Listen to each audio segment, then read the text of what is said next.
Olá, estamos iniciando mais uma aula de física aqui no ensino médio e hoje você vai ver um assunto muito interessante, principalmente quando o assunto é medidas. Saber exatamente o que está se medindo depende de você conhecer a grandeza física em questão. Eu vou estar aqui mediando para vocês, conferindo as suas respostas e passando para a professora Carol, que vai ser quem vai guiar essa aula para vocês, tá ok? Mas conte comigo aqui. Oi, boa tarde a todos. Hoje a gente vai trabalhar, então, uma habilidade da primeira série do ensino médio, que é identificar movimentos que se realizam no dia a dia e as grandezas relevantes que os caracterizam.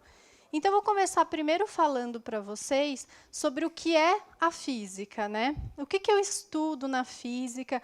Então, a física, vou colocar um slide para vocês, ela deriva da palavra physique, né, que vem do grego e que significa o conhecimento do mundo natural.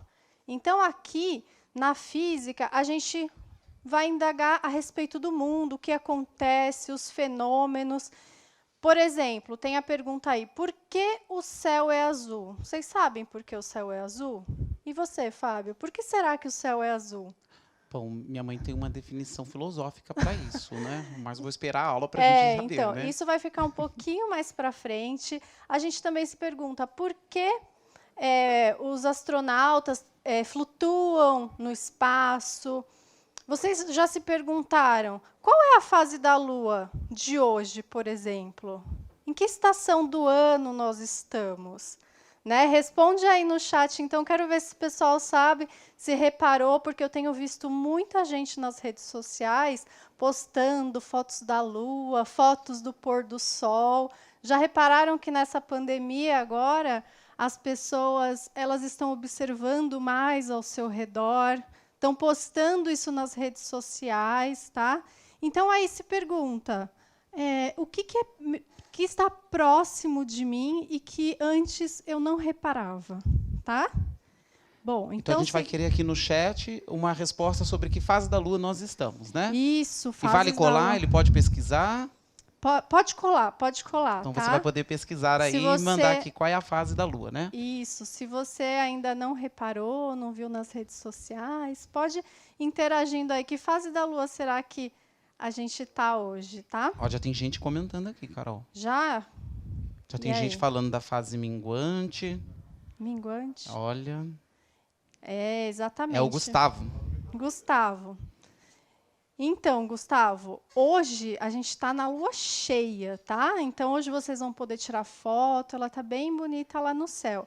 E dando continuidade aí ao nosso assunto, eu vou colocar o PPT, que mostra as áreas da física que a gente pode trabalhar, tá? E seus cientistas mais notáveis, assim. Tem alguns cientistas que são mais, outros menos do conhecimento de vocês, certo? Então, eu vou começar por Isaac Newton. E eu queria contar uma historinha sobre o Isaac Newton para vocês. Então, vamos lá.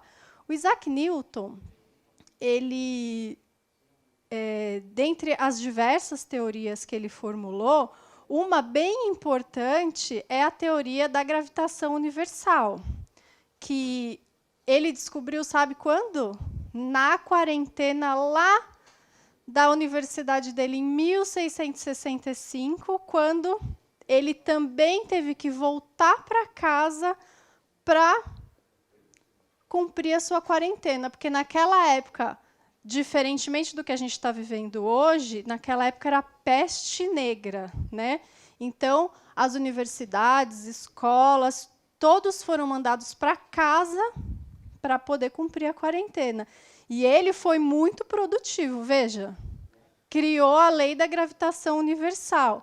Então, vamos fazer dessa quarentena aí um tempo produtivo, né? A minha sugestão é que vocês façam projetos de ciências, tá? Pode se inscrever na Feira de Ciências do Estado, então essa é a minha sugestão. Pode começar a pesquisar, vejam um problema aí do dia a dia de vocês, tá bom? Então, seguindo aqui na tela com os Carol, meus tem alguém bem feliz cientistas. aí que eu tive que te interromper para falar dele. Nossa, quem está feliz? Porque ele disse assim, o Isaac. Ele disse: Isaac. meu nome é de um gênio da física. Então ele ficou muito Exatamente, animado. Isaac. E tá de quarentena. Tá em quarentena. Então, Isaac, vamos produzir aí então um projeto de ciências, hein? Vale a pena. Se o Isaac lá de 1600 conseguiu, por que você não, né?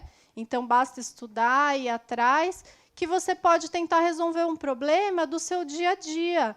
Sei lá, deu um problema no telhado, deu um problema na sua casa, tenta resolver esse problema. Tenta fazer uma investigação científica que você vai ter sucesso. Então, vamos lá, falando dos demais cientistas. Então, a gente tem Galileu, que foi um italiano, né? Johannes Kepler. Temos Lord Kelvin. Isso tudo para a física clássica, que aconteceu lá, antes do século XIX, né? Porque a partir do século XX, a gente entra com a física moderna. Aí vocês podem ter conhecido, é mais frequente, né, as pessoas conhecerem os cientistas. Então, a gente tem o Max Planck, a gente tem o Albert Einstein, a gente tem o Niels Bohr e tem a Marie Curie. Bom, agora eu queria que vocês olhassem esse quadro e vissem. Eu tenho uma coluna de física clássica com alguns cientistas e de física moderna com outros. Qual é a diferença aí entre os quadros? Vocês conseguem reparar uma diferença? Interajam aí no chat, então. Mas eu já antecipo aqui a diferença. Qual a diferença que você viu aí, Fábio? Olha, acho que na coluna da moderna tem uma coisa que é bem moderna. O quê? Tem uma mulher participando na ciência. Exatamente. Então, nessa coluna da física moderna, foi onde as mulheres começaram a serem reconhecidas. Não que elas não estudassem ciência e não fizessem ciência antes disso. Sim, elas faziam. Só que, a partir do século XX, elas começaram a ser reconhecidas. Marie Curie, por exemplo, foi uma polonesa, né, que estudou a radioatividade e conseguiu ganhar 2 prêmios Nobéis, tá? Um de física e um de química.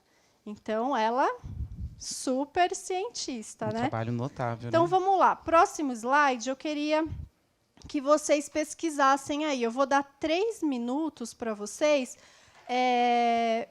responderem. Você já ouviu falar de alguma cientista mulher? Se sim, qual projeto ela desenvolveu? E vale de qualquer tempo, tá, gente? Vale desde os primórdios até hoje em dia. Vocês conhecem alguma cientista mulher? E a segunda pergunta é relacionada ao coronavírus agora, né? Que eu quero saber qual o nome das cientistas brasileiras que sequenciaram o DNA do Covid-19 em 48 horas. Então, vamos valorizar aí as mulheres na pesquisa. 3 minutinhos, então, para vocês responderem.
Legal que você está se esforçando, fazendo a sua pesquisa aí, viu? E eu fiquei muito contente de ver aqui que a Giovana disse que está empolgada porque ela reconheceu o assunto. Então vocês estão pesquisando, né? Talvez aí quem teve acesso à internet conseguiu ir um pouco mais rápido, quem teve aí o livro didático conseguiu fazer as suas consultas para verificar aí, né? Mas bom que vocês estão empolgados, que vocês estão pesquisando, mas eu acho que a informação de quem pesquisou, sequenciou o código do DNA do Covid-19, né, do vírus responsável pela Covid-19, ainda não chegou aqui. E, Carol, eu acho que o pessoal não conseguiu encontrar, né? Será que é porque não está nos livros ainda? Ixi, eu vou ajudar então um pouquinho, tá bom? Porque é uma informação bem nova, né? A gente está vivendo isso, pode ser que o pessoal ainda não teve acesso. Mas, na primeira pergunta, é se você conhece alguma. Eu destaquei duas que eu conheço, né? Uma é a médica, né? Professora Nise da Silveira, que ela trabalhou com a área psiquiátrica, né? Então, ela ajudou a melhorar um pouco os procedimentos de tratamento desses pacientes psiquiátricos no Brasil. Então, foi um grande avanço, né? Porque antes eles eram um pouco maltratados, e ela resolveu fazer com que esses pacientes produzissem arte como tratamento. Então, ela é uma grande cientista brasileira. E outra, vou falar uma mais moderna, tá? Que está atuando ainda, que até anotei o nome dela aqui, ó, é Marcele Soares Santos. Ela é uma astrônoma, trabalha pesquisando ondas gravitacionais e hoje está lá nos Estados Unidos, trabalhando, desenvolvendo ondas gravitacionais, certo? Então, essas aí são os destaques das mulheres na ciência, certo? E dando continuidade, vou falar para vocês um pouquinho das áreas que a gente vai estudar no ensino médio, tá? Então, a gente vai estudar para a primeira série do ensino médio, mecânica e astronomia, para a segunda, termologia e ondulatória, e para a terceira, eletromagnetismo e física moderna. Para a primeira série, então, vocês encontram esse quadro, inclusive, no material, no guia de transição do professor e no caderno de atividades do aluno, tá? Então, ele pergunta aí sobre mecânica. Então, a mecânica eu consigo dividi-la nessas três partes, em cinemática, dinâmica e estática, tá? Então, o que a cinemática estuda? Então, a cinemática ela estuda o movimento dos corpos sem levar em consideração as causas do movimento. Já a dinâmica, ela é a área da mecânica que estuda os movimentos e as suas causas, tá bom? E a estática é aquela que estuda os corpos que não se movem, ou seja, eles estão em equilíbrio, tá? E agora eu vou falar um pouquinho para vocês sobre movimento, tá? Então, a gente constantemente está em movimento, as coisas estão em movimento. Eu fiz um recorte aqui na nossa aula para a gente falar dos movimentos na área do esporte, tá? Vou falar de alguns esportes que eu acredito que vocês conheçam, que é o primeiro. Deixa eu voltar pronto. Que é o basquete, certo? Então, no basquete, eu tenho passe, eu tenho arremesso, tá? E mas o que isso tem a ver com a física? O que o esporte tem a ver com a física? Então, mesmo porque eu sou físico e eu não sou muito bom de esportes, viu? Então é bom explicar, né? Tá vendo? Então, mas o que a física tem a ver com o esporte? Por exemplo, se no basquete eu tenho que realizar um arremesso, eu quero fazer uma cesta, eu tenho que calcular a minha força, certo? Eu não posso jogar de qualquer jeito para você, porque será que a força que eu apliquei vai ser suficientemente forte para que a bola chegue até você, que está jogando junto comigo? E na hora que eu quero fazer uma cesta, será que eu tenho que calcular o ângulo? Né? Não dá para jogar a bola para cima para fazer a cesta, então eu tenho que fazer um cálculo de um ângulo no basquete, certo? Assim também acontece com a natação. Então, a natação envolve velocidade, resistência. Então, imagina um nadador lá fazendo força, tentando lutar contra a resistência da água, certo? Então, também temos física aí. E, para finalizar, o atletismo, tá? Então, vejam aí, coloquei fotos de mulheres de novo, né? Então, correndo, então tem que ter o comprimento das passadas, a velocidade, a aceleração que essas atletas têm, certo? Então, tudo aí envolve a física. E com Bom, certeza, né, Carol? Porque talvez o aluno pense assim: ah, mas quando eu estou fazendo essas coisas, eu não penso nisso, né? Mas a física, ela auxilia o melhor desenvolvimento do esporte, né? Por isso que talvez na natação profissional, o tipo de tecido que é feito a roupa, o tipo de roupa, né? Até o formato dos calçados, são tudo graças aos estudos, né? Que permitiram conhecer essas dinâmicas das coisas, né? isso, perfeito, Fábio. Então, hoje tem muita gente estudando para melhorar o desempenho dos atletas, estudando física, certo? Então, na física, a gente tem 2 tipos de grandezas, tá? Vou mostrar aí no slide para vocês. A gente tem as grandezas vetoriais, que elas dependem de um módulo, direção, que é horizontal e vertical, e sentido, que é esquerda e direita. E temos também as grandezas escalares. Essas só dependem de um valor numérico. Ah, tá. E qual o exemplo, então, que eu posso dar de uma grandeza vetorial? Por exemplo, a velocidade ou aceleração. Eu tenho que dizer para que sentido eu vou. Se eu estiver viajando, eu falo assim, Fábio, eu quero ir para o litoral final de semana. Na rodovia, eu vou pegar o sentido da direita ou da esquerda? Né? Eu quero ir para o litoral. Então, importa, nas grandezas escalares, importa, sim, a direção, o sentido e o módulo. Se eu falar para vocês, olha, eu quero ir para a praia, mas e se eu pegar o sentido do interior? Vou parar no interior, certo? Já as grandezas escalares, não. Elas precisam somente de um valor numérico. Se eu, por exemplo, perguntar para você, qual a sua temperatura hoje? Eu vou dizer 36,5 a minha. Eu vou precisar dizer se é a esquerda ou a direita? Não. Se eu perguntar, Fábio, que horas são? Eu vou precisar dizer se é para cima, para horizontal ou para vertical? Não, né? Então, temos esses 2 tipos de grandezas. Dentro das grandezas, eu vou exemplificar aí para vocês no slide. Ó, nós temos a distância, tá? O tempo, a massa, a força, a temperatura. Então, isso tudo, a intensidade de corrente elétrica, isso tudo é grandeza. E essas grandezas, para a física, elas precisam vir acompanhadas de uma unidade, tá? Então, as unidades para a física e para os estudiosos, elas precisam estar relacionadas ao sistema internacional, tá? Que é quando todo mundo fala a mesma língua. Então, a massa no sistema internacional, eu vou medir sempre em metros. O tempo, em segundos. A massa, em quilograma. A força, em newton. A temperatura, em Kelvin. E a intensidade elétrica, em amperes. Só que aí eu te pergunto, será que no nosso dia a dia tudo está dentro do Sistema Internacional de Unidades, Fábio? Olha, por exemplo, você mencionou ali que temperatura é medida em Kelvin. E no nosso país e no nosso estado, dificilmente se vê essa escala, né? A escala Kelvin, né?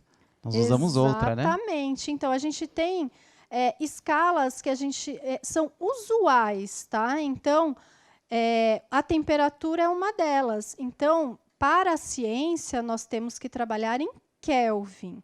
Mas, no nosso dia a dia, convencionou-se aqui no Brasil usar temperatura em graus Celsius. Um exemplo que eu vou passar aí para vocês, olha só, acho que vocês já devem conhecer. A TV, as polegadas de uma televisão. Então, olha só, eu costumo dizer assim, quantos metros tem a sua televisão, Fábio? Não, eu pelo menos desconheço alguém que compra TV pensando assim. Exatamente. Então, a gente fala assim, de quantas polegadas é a sua TV, né? Sua TV, quantas polegadas? Então, a gente não usa metros para medir uma TV, a gente usa polegada, certo? E a polegada é um sistema que foi criado há muitos anos, na época dos reis, né? Em que o rei media a sua polegada, né, que vai da unha até a ponta de cima do dedo, e cada rei tinha uma polegada. Então, imagina, naquela época trocava rei e aí tinha que mudar o valor da polegada. Mas, enfim, convencionou-se que uma polegada vale 2,54 centímetros, tá? E aí eu queria que vocês respondessem aí para mim, no chat, 3 minutinhos, de quantas polegadas essa TV que está aí é apresentada, tá? Eu falo para vocês que... esqueci de explicar como é que mede, né? Isso. A polegada. Então, as polegadas, vocês podem fazer até aí na casa de vocês, tá? Então, vocês vão medir a diagonal da televisão, até do celular também serve. Então, quantos centímetros eu tenho a minha diagonal, tá? Então, meçam aí. A minha, no caso, ela tem 101,6 centímetros. Então, eu teria que fazer uma regrinha de 3, né, Fábio? Então, se para... 1 centímetro, para uma polegada eu tenho 2,54 centímetros, quantos centímetros eu tenho, quantas polegadas eu tenho para 101,6 centímetros? Então, vamos tentar calcular aí de quantas são essas polegadas? 3 minutinhos para vocês.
Olha, Carol, temos muitas respostas aqui. Ai, que bom. Eu vou te falar algumas, né? Aí você depois diz quem que dá certo aqui. Tá. Tá ok? Olha, o João Pedro, Leandro, Luiz Felipe falaram que é 40 polegadas. 40 polegadas. É. Tem mais algum? Tem. O Matheus e o Vitor falaram 50. Leonardo, 70 polegadas. Uau! Maria Clara, 42 polegadas. Aí teve uma galera, a Isadora, o Arthur, professora Michele, olha, Ó, tá aqui no meio, aqui, a professora, a Isabela e a Giovana, não sei se é a mesma, também falaram de 40 polegadas. O Renato disse que tem a TV de 40 polegadas e a casa dele tem de 50, mas não disse quanto vale isso daí. A Nathalie dividiu, pegou 101,6, dividiu por 2,54 e chegou a 40. Foi quanto que ela fez. olha, Nathalie, parabéns, então. Então, ó, vou colocar aí na tela para vocês a resolução. Então, o que que eu teria que fazer? Eu teria que dividir o meu 101,6, né, que é a minha diagonal aí da televisão, pelo valor da polegada, que é 2,54. Então, isso dá uma televisão de 40 polegadas, certo? Então, eu coloquei aí na tela para vocês também alguns exemplos dos valores de diagonal das demais tamanhos de televisão, né? Dos demais tamanhos de televisão. Mas, antes disso, eu queria só fazer uma correção que eu falei errado. Anteriormente, eu falei que as grandezas escalares precisam de direção e sentido. Não, elas só precisam do valor numérico, tá? Então, grandezas escalares precisam somente do valor numérico. Corrigido aí, então, tá, gente? Bom, prosseguindo, tá, a gente já falou que nós temos o sistema internacional, que é aquele onde a gente trabalha na física, no meio científico. Já falamos das medidas usuais, que são aquelas que a gente tem em cada país, né, que não estão no sistema, mas a gente consegue fazer a conversão. Mas, quando a gente trata de mecânica, uma conversão importante que a gente tem a fazer é sempre converter, olha só aqui na tela, quilômetros por hora para metros por segundo. A gente tem um fator de conversão que é o 3,6. Aí eu pergunto, no dia a dia, como a gente calcula a nossa velocidade? Se a gente está andando de ônibus, de carro, como a gente calcula no nosso dia a dia, Fábio? Como você calcula? Bom, olha, pelo menos as placas da cidade, o velocímetro do carro, todos eles estão indicando algo em quilômetros por hora, né? Eu não vejo marcação em metros por segundo por aqui, né? Isso, exatamente. Então, a gente encontra aqui no Brasil a unidade de quilômetros por hora. Mas se a gente quiser transformar isso para metros por segundo, que é a unidade no sistema internacional, nós temos que fazer uma conversão. Então, se a gente quiser, olha aí, passar de quilômetros por hora para metros por segundo, a gente divide por 3,6. Se a gente quiser fazer o oposto, que é transformar de metros por segundo para quilômetros por hora, então a gente multiplica. Tá, aí eu pergunto, Fábio, você se convenceu com esses 3,6? Por que 3,6? Alguém sabe me dizer por que 3,6? Bom, então vou colocar aí na tela para vocês para explicar. Então, o que que acontece? O 3,6 ele vai aparecer lá no final da minha conta. Então, eu vou falar para vocês aqui, ó. O fator, então, ele tem correspondência com espaço e tempo. Então, se eu tenho 1 quilômetro, o que que é quilo? Quilômetro, Fábio. Você já ouviu a unidade K? Por exemplo, quantos K de pessoas estão nos assistindo aqui hoje, né? Então, a gente costuma falar K de quilômetro, né? Então, quilômetro, ele significa 1000, certo? Então, e a hora? Aí embaixo na conta, vamos retomar. Então, veja, se eu tenho um exemplo de transformação, se eu tenho 72 quilômetros por hora para transformar para metros por segundo, então eu vou colocar o 72, aí na parte de cima da fração, quilômetros dividido por hora. Se eu falei para vocês que é quilômetros, quilometros, então são 1000 metros dividido por segundos, que é o sistema internacional. Quantos segundos tem uma hora? Tem 3.600 segundos, tá certo? Então, aí, eu simplifico os zeros de cima com os zeros de baixo e chego, então, no meu fator de conversão 3,6, certo? Então, essa conta, se eu transformar 72 km por hora em parametros por segundo, eu chego no valor de 20 metros por segundo. Então, vamos lá. Para a gente concluir, então, eu pergunto para vocês. Então, 20 metros por segundo. Será que isso é rápido ou será que isso é devagar? Se fosse em quilômetros por hora, a gente teria melhor ideia, mas metros por segundo, acho que os alunos vão ter que calcular. É isso que você vai pedir? Exatamente, muito bem.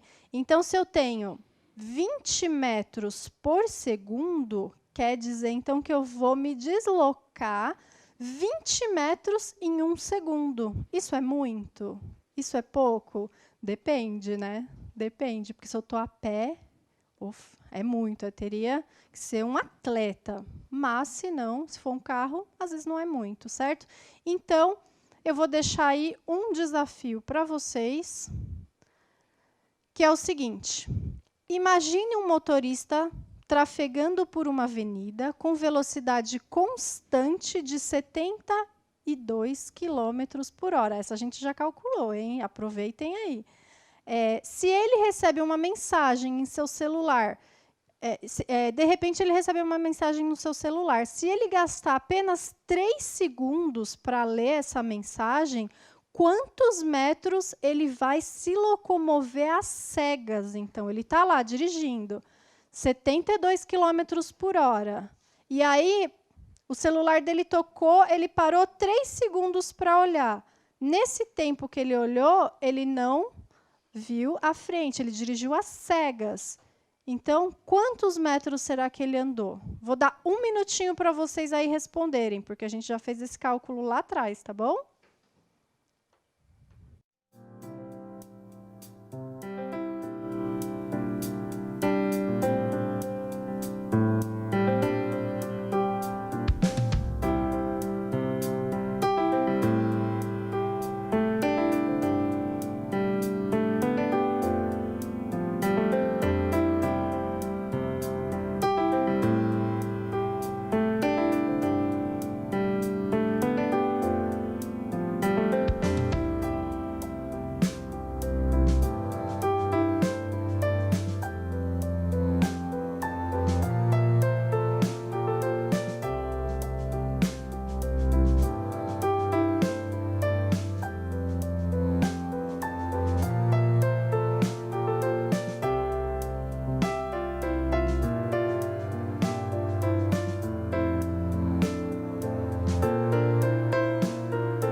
Olha, Carol, tem gente rápida aí, hein? Tem, né? É porque eu vi que quando você já estava terminando aqui, a galera já estava calculando. Porque, olha, o Vitor, o Francisco, o Ander, o Gabriela, Luigi, Gabriela, Arthur, Daniele, Kaique, eles falaram 60 metros. Escreveram, né? Nossa, Se eles então, falaram, eu não sei, né? Porque essa então distância... corretíssimo. Tem mais gente, ó, o William. O William, ele disse assim, ele vai se locomover 60 metros às cegas. E teve a Vitória e a Lívia que acharam que é 24. E aí? Quem é que está certo?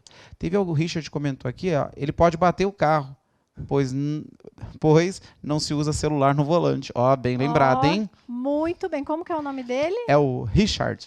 Richard, muito bem, então. Então, isso fica aí o alerta para a gente respeitar as leis de trânsito, certo? Então, a resposta correta é 60 metros de deslocamento. Então, o que vai acontecer? Imagina, a gente pensa, é só uma olhadinha no celular, né? Só ali, eu vou só ver o que está acontecendo, e você se desloca 60 metros. Então, veja o perigo disso. Então, fica aí o meu alerta, o alerta do Fábio e do Richard, sobre como... sobre respeitar as leis de trânsito, certo? Bom, então agora eu só vou fazer uma retomada rapidinho com vocês do que a gente aprendeu nessa aula, então. Então, a gente apresentou o componente, a gente realizou uma contextualização histórica, a gente identificou os movimentos do dia a dia, A gente identificou grandezas, medidas usuais, medidas no sistema internacional, e agora, no final, a gente fez essa transformação das medidas, né? Então, assim, eu queria agradecer vocês por essa aula de hoje, pela sua parceria, agradecer aos PCNPs, aos que me ajudaram a produzir essa aula, e eu fico aqui à disposição para uma próxima aula. Obrigado também, Carol, pelo convite. Obrigado vocês aí por participarem também aqui no chat, tá bom? Foi muito bom ver a interação de vocês respondendo, escrevendo. Isso demandou bastante cálculo aí, né? E bastante atenção ao que já estava sendo explicado aqui. Eu acho que eles merecem um parabéns, não merece, Carol? Claro, merece um parabéns. E para as próximas aulas, então, a gente vai estudar um pouquinho mais aprofundado a velocidade, a aceleração para o primeiro ano. Aí a gente aguarda vocês, então, numa próxima aula, certo? Ok, então. Até logo, então, Até mais. gente. Tchau, tchau.